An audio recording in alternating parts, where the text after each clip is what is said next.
নৱেম্বৰৰ অক্টোবৰৰ 4-5 আৰু আহিনৰ 17-18 তাৰিখে আমি এই দুদিনীয়া কাৰ্যসূচী এই নামঘৰত আমি অনুষ্ঠান ভাগে আয়োজন কৰিছোঁ। এই অনুষ্ঠানৰ লগত সংগতি ৰাখি আমি দুদিনীয়া কাৰ্যসূচীত আমাৰ প্ৰথম দিনা আমাৰ আই মাতৃসকলৰ আৰু যুৱকসকলৰ আমাৰ সমাৰোহ আছে। তেওঁলোকৰ সমাৰোহৰ পিছতে আমাৰ সন্ধিয়া অলপ আমি অনুষ্ঠান নাম প্ৰসংগ কৰিম।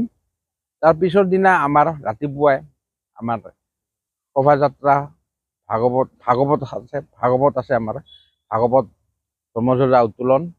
তাৰপিছত আমাৰ আছে শোভাযাত্ৰা।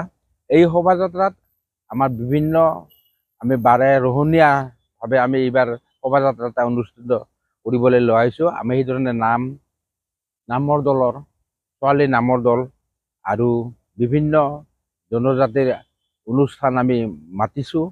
যদি আহে আমাৰ নিশ্চয় শোভাযাত্ৰা আমাৰ সুন্দৰভাৱে আমাৰ অনুষ্ঠিত হ'ব।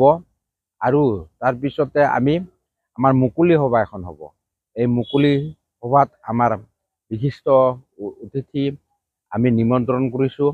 সেইধৰণে আমাৰ ডিব্ৰুগড় জিলা শাখাৰ পৰা ডিব্ৰুগড় বিশ্ববিদ্যালয়ৰ পৰা আমাৰ ডক্টৰ মৃণাল কুমাৰ বৰুৱা দেৱে আমাৰ এই মুকলি সভাত মুখ্য অতিথি হিচাপে যোগদান কৰিব। আৰু তাৰপিছত আমাৰ ইয়াৰ অঞ্চলৰে আমাৰ বিশিষ্ট এই ধৰণৰ আমাৰ ভকত আছে, একান্ত ভকত, তেওঁলোকেও আমাৰ এই ইয়াতে নিৰ্দিষ্ট বক্তা হিচাপে আমি মাতিছোঁ আৰু তেওঁলোকে আহিব। তাৰপিছত সন্ধিয়া আমাৰ এখন সাংস্কৃতিক অনুষ্ঠান হ'ব। এই অনুষ্ঠানখনত আমাৰ ধুবুৰীৰ পৰা আমাৰ কি আছে শংকৰী বিদ্যা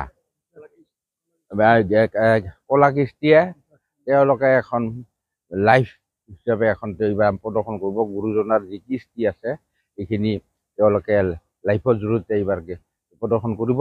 নিশ্চয় মানুহখিনি চাই ভালে পাব। গতিকে আমাৰ অনুষ্ঠান ভাবি আমি যাতে এনেকৈ এই দুদিনীয়া কাৰ্যসূচীটো সুক্ৰমে পাৰ কৰি লৈ যাব পাৰোঁ।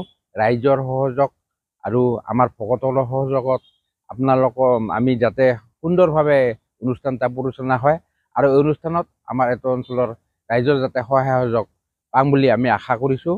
আৰু গুৰুজনৰ এই যিটো উদ্দেশ্য আমাৰ তেখেতৰ যিখিনি অৱদান, এই অৱদানখিনি যাতে আমি আগবঢ়াই লৈ যাব পাৰোঁ, এইখিনিকে আমি তাৰ কাৰণে আমি সন্নিৱিষ্ট কৰি ইয়াতে আমি যোজনা কৰিছোঁ। কৃষ্ণ।